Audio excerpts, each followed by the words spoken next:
Luz, câmera, ação. Salve, salve! Estamos aqui de volta para essa conversa semanal. E aí, gente, tudo bem? Bom, confusão danada esse quadro, né?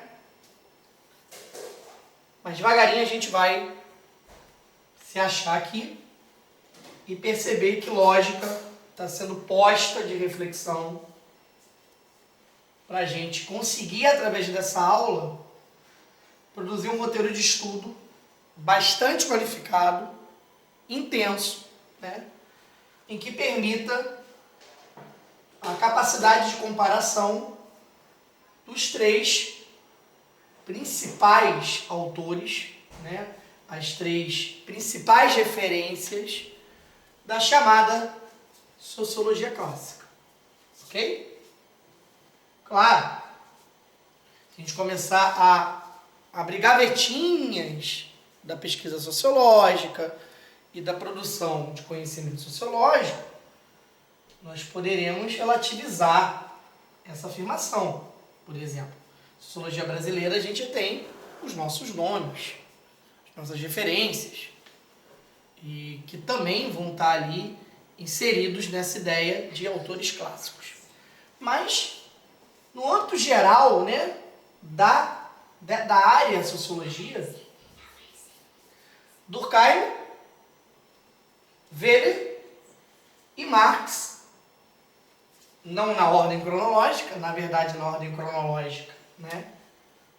A gente teve primeiro o Marx, que é um autor inserido numa produção muito forte entre 1830 e 1860, quer dizer, meados do século XIX, são quase que contemporâneos na sua trajetória biográfica, mas em termos de produção e reconhecimento da área, depois Durkheim e o Weber. Então, se a cronologia correta é Karl Marx, Emile Durkheim e Max Weber, por que não botou assim, Jones? Porque exatamente eu quis lembrar vocês que, sob a perspectiva mais tradicional, mais clássica, Durkheim como fundador da sociologia como ciência, Weber como um indivíduo contemporâneo, mas dentro da cultura acadêmica alemã, com uma linha de concepção do que é a sociologia muito diferente, bastante diferente. Poderia dizer para vocês, atenção, tá? Que nesse caso aqui, Durkheim e Weber vão estabelecer nos seus textos uma produção totalmente de oposição, totalmente distintas, tá? Desde a própria matriz intelectual que referencia a visão de cada um desses autores, passando principalmente pela concepção do que é a sociedade, como uma sociedade funciona, o que tem que se analisar quando se pensa o estudo de uma sociedade. Olhares bem diferentes, né? Mas os dois tiveram um papel ali de construção inicial de conceitos para a sociologia começar a fazer parte do repertório da produção científica. O Marx é anterior, e até por essa anterioridade, ainda não há ciência. Então você tem uma dupla interpretação, né? Primeiro discutir até que ponto ele pode ser elencado como essa referência de uma sociologia clássica, se na sua época da sua produção o conceito de sociologia não está ali. Tem o contrário. Tem o contrário. O que é o contrário? O que é o contrário? Duas perguntinhas para vocês. O contrário é como deixar um autor desse fora de uma referencialização da sociologia clássica quando a gente vê o repertório extremamente abrangente que ele produziu de conceitos no momento que o sistema capitalista estava nascendo, a modernidade estava sendo fundada, e entender o funcionamento social, econômico, político, cultural, as relações entre os indivíduos, a formação dos novos grupos, as relações de trabalho. Dentro dessa dinâmica, era extremamente difícil, ousado, né? Com pouca base empírica, aparentemente, ou com pouca amostragem, afinal o sistema ele era jovem, do ponto de vista histórico, e mesmo assim a gama de conceitos produzido pelo Marx é muito grande. Tá? Legal. Esse é o nosso papel, né? Começamos percebendo o seguinte, né? O objeto de estudo inserido nos três é diferente. Durkheim afirma o quê? Que estuda o fato social, não é isso? Toda coisa. Então ele está tratando os fenômenos coletivos, as relações, as interações, os contatos sociais, as instituições, a partir dessa ideia muito marcante, que a gente não pode perder aqui de vista, da impessoalidade. Perfeito? Toda coisa que é produzida socialmente e que determina o ser, o pensar, o agir, o sentir dessas mesmas relações sociais, né? Quando Durkheim propõe que a sociologia estuda o fato social, o que ele está trazendo para o texto dele? Toda uma formação positivista.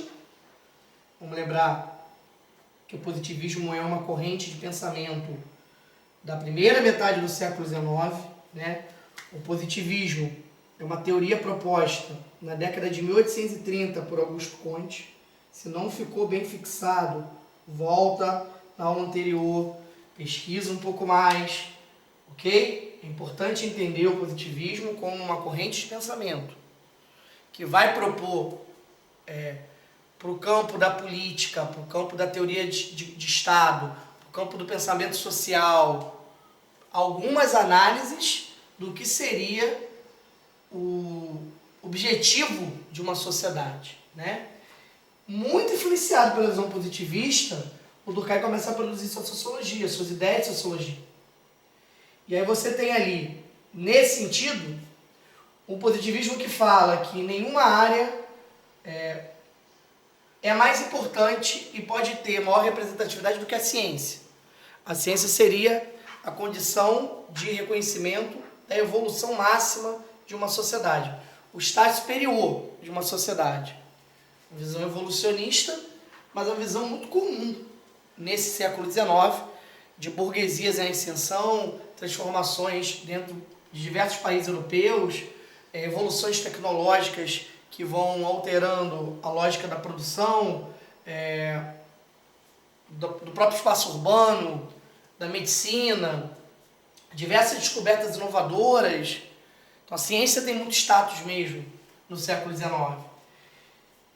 E vista como, né, essa condição superior, ela está pensada dentro de uma lógica. E que lógica? A lógica de um conhecimento que estuda o que é universal, geral, e pelo qual esse pesquisador tem uma relação de neutralidade. Quando a gente fala de impessoalidade, a gente está falando de uma pseudo-neutralidade, ou de uma ideia de neutralidade, que era muito defendida nesse momento histórico. Toda essa formação intelectual muito forte na França, que a gente consegue ver na história francesa do século XIX em tantas possibilidades de análise, reforma urbana do Barão de Haussmann, depois vocês pesquisem, aquela que fez o alargamento das avenidas de Paris, com toda uma concepção positivista e orgânica de que a cidade tem que ser como metáfora de organismo, larga, com suas avenidas grandes, onde ali circulem pessoas, mercadorias, para que o progresso possa passar. legislações que tinham ali uma pegada forte de ordenamento social, criação de instituições públicas que passassem a ter funções muito bem definidas para que todo um contexto funcionasse, a ideia da ordem. Durkheim não inventou a roda. O positivismo já tinha uma trajetória de algumas décadas influenciando diversos grupos, diversas profissões. Era uma ideologia conhecida, sobretudo nas camadas de média burguesia, né, que existiam nas cidades europeias. Mas é preciso focar e entender o seguinte: ele carrega isso tudo por conceito de fato social. Por quê? O fato social acontece quando ele é universal, né? Ele está em todas as sociedades, ele pode ser percebido estatisticamente. Afinal, a pesquisa sociológica durkheimiana vai trabalhar com a ideia de quantidade. Não é uma análise qualitativa, não é uma análise comparativa, é uma análise quantitativa para ter demonstração, beleza? Então, assim, o que você tem aqui? Você tem essa percepção da universalidade, você tem a perspectiva da impessoalidade. O fato social, além de ser geral, ele é marcado pelo conceito de exterioridade, né? Está na sociedade, as instituições criam, regulam. A moral coletiva faz a consciência coletiva reproduzir aquilo. O indivíduo não é determinante. Esse é o elemento que você tem que sugar daqui, ó. Chupa isso aqui. O que sobra? O que sobra? Sobra uma ideia. Qual ideia? O indivíduo não é o elemento determinante nas relações sociais. A sociedade não é resultado da soma de indivíduos. A sociedade, no olhar durkheimiano, é uma consciência coletiva que tem a presença de indivíduos, mas que sobre os indivíduos rege, que pensa os comportamentos, as ações, as relações, os símbolos, as identidades, as interações, os contatos. Olha quantas coisas a gente pode falar quando fala de relações sociais. Então, por isso ele falar de impessoalidade e neutralidade, por isso ele falar de universalidade. Daqui você consegue entender toda a obra durkheimiana. Por exemplo, quando que o fato social é normal? Quando ele perpassa uma presença universal na sociedade. Então você fala de desemprego no capitalismo. Em que sociedade capitalista é possível falar que não tem desemprego? É impossível. Tudo bem que uma coisa é a gente falar de graus catastróficos de desemprego, desequilibrados de desemprego, resultado de guerras, crises econômicas graves, ou seja, fenômenos extraordinários. Não é disso que a gente está falando. A gente está falando da própria estrutura do desenvolvimento tecnológico, da forma como, a partir dessa evolução, você não tem a necessidade de uso de uma quantidade tão grande de mão de obra. Mesmo que você desloque de setor e veja outros setores da economia recebendo, por exemplo, a robotização de parte das indústrias dos países desenvolvidos vai levar a um uso menor de mão de obra para o trabalho na indústria. O setor terciário vai absorver um pedaço disso daí, mas não todo mundo. Até porque nem todo mundo vai ter também a qualificação e a condição de fazer todas as atividades. Mas eu só quero dizer que o desemprego é da própria estrutura entre evolução, tecnologia, produção do sistema, né? Violência. Inerente. A violência está na história produto da guerra, ela está na história produto da desigualdade social, ela está na história como produto da governabilidade, do controle do poder, da dominância política, né? Ela não é um elemento do século XXI. Depois vocês pegam um clipe bem legal, eu sempre cito esse clipe, que se chama Evolution. Pearl Jam, a banda, um clipe de rock muito, muito legal, né? E ele tem uma linha, que é você mostrar aqui. Evolução tecnológica e científica produziu e foi produzida por um processo de violência e segregação o tempo inteiro. Isso é uma discussão filosófica, polêmica, porque permite a gente falar que a evolução técnica e científica não foi uma evolução das relações sociais. E que permite a gente entender um pouco desse patamar de modernidade que a gente tem hoje. Por que eu estou falando todos esses elementos para vocês? Para explicar que violência social é um fato social normal. Quer dizer, normal aqui não tem a ver com o que é positivo e o que é negativo. Desculpe. O que faz bem e o que faz mal. Normal, normalidade da leitura do Durkheimiano, está ligada à generalidade daquilo. Na história, no sistema social que eu estou estudando, capitalismo é o caso, ou na sociedade específica que eu estou botando a lupa para falar dela. Quer dizer, é normal porque é universal, se tornou comum. Passou a haver uma convivência. É o exemplo do suicídio. Durkheim vai estudar o suicídio nas sociedades europeias, mostrar que ele era comum, era universal, por razões das mais variadas. Na visão dele não era uma questão necessariamente psiquiátrica, porque era um ato de um indivíduo, mas era um elemento que estava conectado a vários aspectos coletivos. O próprio desemprego, a autoestima, a reação à crise dos relacionamentos afetivos. Olha quantos elementos estariam ali compondo a escolha de vários indivíduos pelo ato. Então, parece estranho a gente falar de que isso é normal, não parece? Não sou esquisito se a gente pensar uma discussão contemporânea da psicologia? Se alguém for à TV falar, né? Se alguém for à TV falar sobre o tema e falar que é normal, não vai ter uma reação coletiva super indignada? Então, é porque a gente aqui está tratando de uma visão científica. E essa perspectiva de normalidade está ligada à universalidade. Roubo é um fato social normal. Violência é um fato social normal. Desemprego é um fato social normal. Por quê? Porque não é circunstancial, não é contingente. Para o Durkheim, o que não é normal é patológico, o que não é normal é uma anomia, e como a anomia é uma patologia social. É algo que desestrutura as relações sociais e tem uma condição de circunstância, a crise do coronavírus. Várias questões que estão acontecendo, como o confinamento, precisam ser entendidas pela ordem da anomia.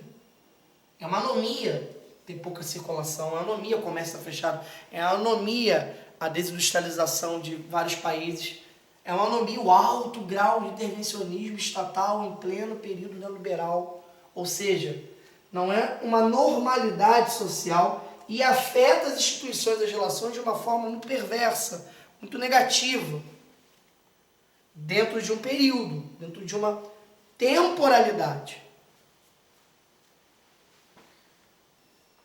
O suicídio é a mesma coisa, é um fato social normal, mas como fato social normal, porque é universal, a maneira como ele classifica está diretamente ligado à análise dele da sociedade, né? Quando o indivíduo tem um alto grau de coesão, a sua individualidade não teve importância. Então, por ter um alto grau de coesão, ele teve o ato. Quer dizer, a consciência coletiva foi muito maior do que a individualidade dele. Exemplo, as ações baseadas em fé, baseadas em ação, baseadas em Deus, nessa direção, né? O contrário, quando o grau de coesão é baixo. Então, aqui eu tenho um grau de coesão alto. Aqui eu tenho um grau de coesão baixo.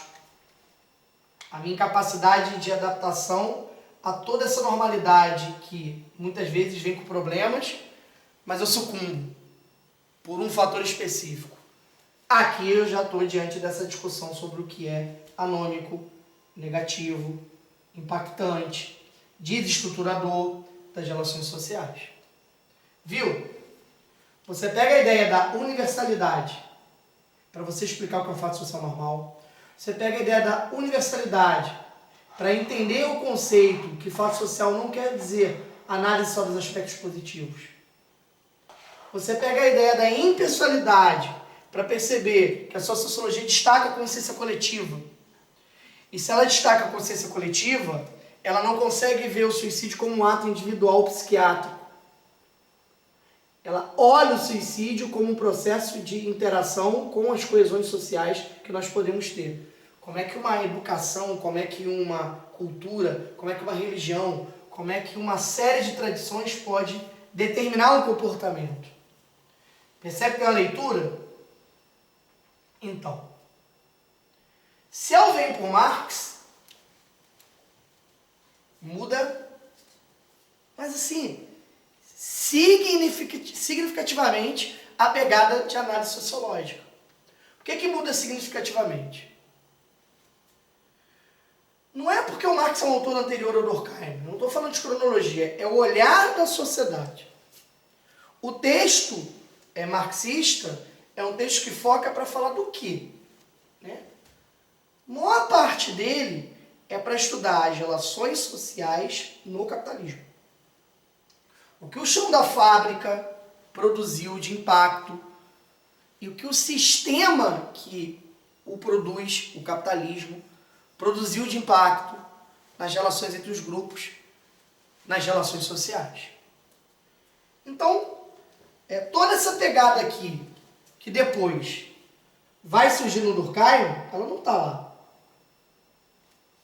Primeiro ponto, a gente vai numa matriz de dizer que o texto sociológico marxista, o texto marxista que teve uma pegada sociológica, já que a sociologia não existia consciência, estudava a classe social.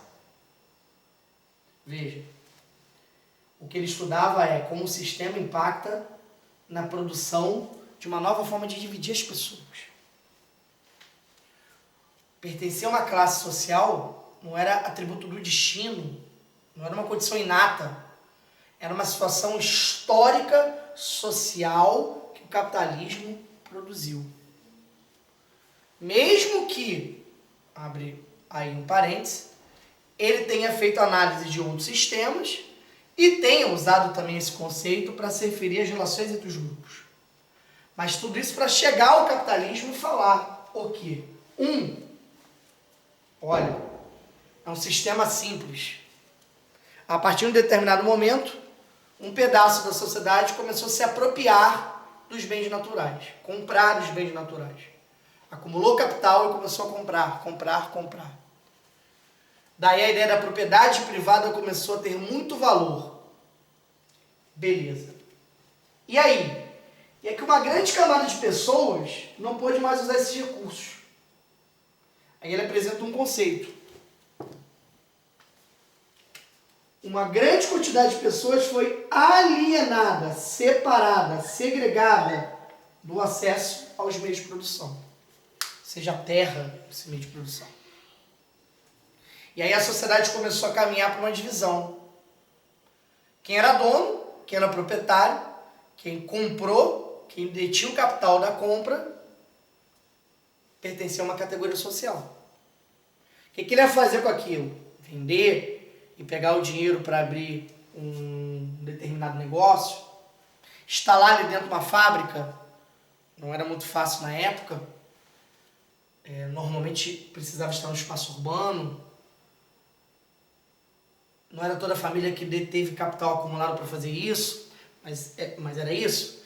Ele ia usar essa propriedade para a montagem de uma fábrica ou de um comércio, seja o que ele ia fazer com essa posse, ele transformava essa posse em mercadoria, porque aquele espaço, aquela terra, ela seria transformada numa atividade de produção, de transformação de bens em recursos para a produção. Esses indivíduos passaram a ser uma classe social. O que eles tinham? Eles eram donos dos meios de produção. Do outro lado, e aquela massa enorme de indivíduos que não tinham capital para conseguir tal feito? Sobrava ela uma única opção. Qual? Vender a única coisa que ela tinha. Qual era a única coisa que ela tinha? O tempo dela. Oferecer esse tempo como forma, né, de trabalho para receber algum valor. Porque essa própria sociedade, ela começou a colocar valor nas coisas. Para morar, para comer, na medida que a sua relação direta com a terra foi começando a ficar segregada. Claro, em cada país do mundo na sua velocidade. O Marx está muito impactado ali pelo que estava acontecendo na Inglaterra, por exemplo, um pouco na Alemanha, num pedaço da Alemanha, mas sobretudo na Inglaterra. Ele estava analisando, mesmo sendo um judeu alemão, essas transformações, né? Então, o processo de separação do trabalhador dos meios de produção jogou essa sociedade para se relacionar com uma condição de dois agrupamentos. Quem é dono dos meios de produção e quem vende seu tempo. Ele classificou isso como classe social. E ele entendeu que todos os outros conceitos para entender o capitalismo vinham daqui. Por que os trabalhadores não receberiam proporcional ao que produziriam? Porque não eram donos? Ué. E o proprietário precisava extrair de um pedaço do tempo não paga valor suficiente para o lucro dele e para todo investimento que ele fazia. Se isso pode parecer assustador, isso pode explicar muito da desigualdade que o capitalismo alimentou, isso tem todo um sentido conceitual. Ok? E aí ele começou a desenvolver a ideia de mais-valia. Assim, quando ele começou a desenvolver uma ideia muito atual de que o sistema vai construindo sobre a mercadoria uma condição de fetiche, de reconhecimento. Isso o cara falou lá em 1850, gente, em 1860. A gente está em 2020. Você entra no shopping, ou você entra no Instagram, e a sensação que se tem é que aquele produto foi para você, está falando com você, cai muito bem em você, e se você não o tiver, você não vai estar completo. Se hoje isso é fácil quando você vê uma vitrine, quando você frequenta os espaços de propaganda, para qualquer faixa etária, isso não era fácil de compreender em 1850, onde propaganda era sinônimo de meia dúzia de jornais. Então ele estava muito acima do seu tempo nesse tipo de análise, né? Sobre a simbologia de uma mercadoria, sobre o valor de uma mercadoria, sobre como uma mercadoria ela gera fascinação sobre o indivíduo para que ele projete sobre ela suas expectativas. Veja,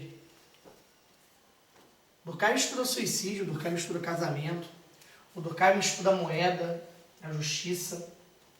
Ele vai falar que uma moeda é um fato social, ele vai falar que um código de leis é um fato social. Existe uma pegada abrangente de temáticas, desde que você trabalhe com uma perspectiva científica de estudo. Aqui, essa abrangência ela perde espaço para um conceito, estudar o capitalismo, o impacto que o capitalismo produziu e de que maneira esse sistema estava afetando as relações. Sobretudo as relações com a classe assalariada, que ele chamou lá de proletariado e que a gente hoje chama de classe trabalhadora. Tem que tomar muito cuidado, gente, porque esse conceito aqui, ele tem uma apropriação histórica muito grande. Você fala assim, a classe média, você fala assim, é possível dividir uma sociedade de classe A, B, C, D, E. Ou então você fala assim, a classe dos médicos. Todas essas formas de uso da palavra classe são atuais, mais abrangentes. Se a gente fosse ser um pouco mais conservador, tudo isso que eu acabei de falar seriam esses grupos, não essas classes. Por quê? Ao pé da letra, na construção do conceito, classe social é um conceito que está necessariamente ligado aos fatores econômicos de existência. Ou você é dono de produção, ou você vende sua própria trabalho. Claro que entre o A e o B, tem um caminhão de pessoas. Vai ter a grande burguesia, vai ter a pequena burguesia, que muitas vezes vive pior do que determinados assalariados de um patamar maior, o que não era uma realidade de 1830, 1840, 1850, onde o trabalho terciário era pequeno, onde a quantidade de profissões liberais era pequena, onde as cidades não ofereciam tantas oportunidades como a gente pensa no século XX e XXI e tal, né? E daí, se a gente diz que, veja só, fato social é o principal conceito, e esse conceito está ligado com a ideia de universalidade e impessoalidade, é ou não é, Dudu? É. Dudu, meu filho, participou nesse momento. Não é isso, Letícia? Letícia disse que não sabe se é isso. Então, a discussão marxista é outra. Vou estudar a classe social para entender as relações capitalistas e entender como o capitalismo impacta nas relações econômicas e como essas relações econômicas afetam a divisão da sociedade, os valores, o comportamento, a produção, as relações de trabalho. Ó, o preço da manhã. Filminho, cineminha, pipoquinha, sofazinho, vovó, vovô, tá junto? Vovô? Não tá? Papai e mamãe? Então, tem um negócio aí, meu filho explicou, não sei explicar não, pesquisa aí, se vira, que dá pra ver na Netflix várias cabeças do mesmo filme. Vê como é que é isso aí, pesquisa esse negócio. E aí o que você vai notar? Vamos combinar de ver o preço da manhã. Vamos discutir como o tempo está mercantilizado, como ele está sendo apresentado como espaço de subhumanização, né? E como ter muito ou pouco tempo é decisivo para te entregar em relação aos seus hábitos, sua capacidade econômica, né, seu estilo de vida e por aí vai. De certa maneira, o que está por trás de toda essa leitura da teoria marxista é um conceito bastante universal dele, que é a ideia de materialismo histórico. E esse conceito a gente precisa estudar, esse conceito a gente precisa pesquisar, esse conceito a gente precisa entender. Tá? O que eu posso dizer para vocês? O materialismo histórico é uma concepção filosófica que concebe, concepção filosófica que concebe horroroso, né? O materialismo histórico é uma concepção filosófica do Marx que afirma, agora ficou mais legal, que os fatores materiais de existência determinam as relações sociais. Então, em qualquer tempo e espaço, as leis, a moral, as condutas, qualquer campo que a gente perceba tem uma enorme e determinante influência dos fatores materiais. Então, que grupo social sou eu? Como é que é a minha relação com as propriedades? Qual a minha renda? Como é que são minhas condições históricas no campo da minha infraestrutura? Os recursos que eu tenho ou não tenho? É em torno disso que as sociedades girariam e a partir disso que eu conseguiria entender divisão de sociedade, classe social, legislação, ideologias dominantes e uma gama enorme de elementos. Eu gosto de passar como sugestão, porque eu acho que é fácil, é você começar a perceber como a posse de recursos faz toda uma diferença para você pensar a qualidade de vida ou o grupo social que você pertence. Sacou? Então, por exemplo, equipamento esportivo, jogo basquete, qualquer tênis, vai ser o suficiente para um bom desempenho técnico? Qualquer tipo de prancha não faz diferença para o desempenho técnico? Ou, por exemplo, por que os resultados do Enem são muito melhores das escolas particulares e, sobretudo, das escolas particulares de classe média alta em diante ou de colégios federais que carregam na sua frequência uma boa parte de indivíduos de classe média? Não são os espaços com mais investimento? Então, ter ou não ter o capital não é um elemento diferenciado para desenvolver conhecimento, para ter status. Você pega a ideia do Marx sobre como entender as relações sociais, você traz para cá como uma chave de análise de qualquer coisa. Beleza, galera? Qualquer coisa. O porquê que, por exemplo, mais da metade dos noticiários atuais são para falar do efeito econômico da crise. O quanto econômico é central no mundo que a gente vive. O quanto ele define o que você pode ter, onde você vai, com quem você convive, os círculos que você vai frequentar, os produtos que você pode acessar, as tecnologias que você vai utilizar e por aí vai. Então, esse fato social muito questionado como matriz de conceito, materialismo histórico atualíssimo e pode servir de matriz de estudo toda vez que eu entender que o fator econômico tem um papel determinante, ou provavelmente, ou possivelmente tem um papel determinante para explicar aquele fenômeno que eu quero estudar. Seja qual for. Qualquer um. Violência no esporte, prostituição, qualquer um, ok? A questão é que nem sempre essa matriz vai servir. Existem outros elementos para você analisar: cultura, comportamento, cotidiano, mentalidade. Por exemplo, você não vai conseguir fazer uma análise sociológica da importância da religião e da fé para a vida de qualquer indivíduo, qualquer grupo social que tenha vivência religiosa, com um olhar do materialismo histórico. Por que não?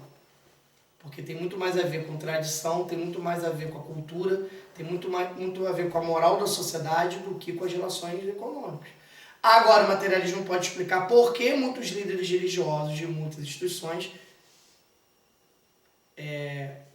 relacionam a religião a, por exemplo, o fator econômico. A pegada vai mudando de análise, conforme você entende que o econômico é um fator preponderante ou não é um fator preponderante. Tranquilo? Show? Essa é a análise. A gente consegue fazer essa comparação aí, tá? Belezinha? Legal. Põe o Weber. A gente vai fazer o seguinte. Vai ter uma galera aí que a gente precisa continuar no vídeo falando do Weber. Uma outra galera aí, no momento, aproveite seu vídeo para que ele tenha potência para várias turmas. Afinal, não é um momento muito fácil de gravação, ok? Otimize seu tempo. Esse autor aqui a gente precisa discutir num outro momento, beleza? Então vamos dar uma pausinha e aí eu recomeço, evidentemente, para aqueles indivíduos, alunos queridos, que ainda precisam acompanhar o como Weber entra nessa história toda. Show, galera? Beijo e abraço.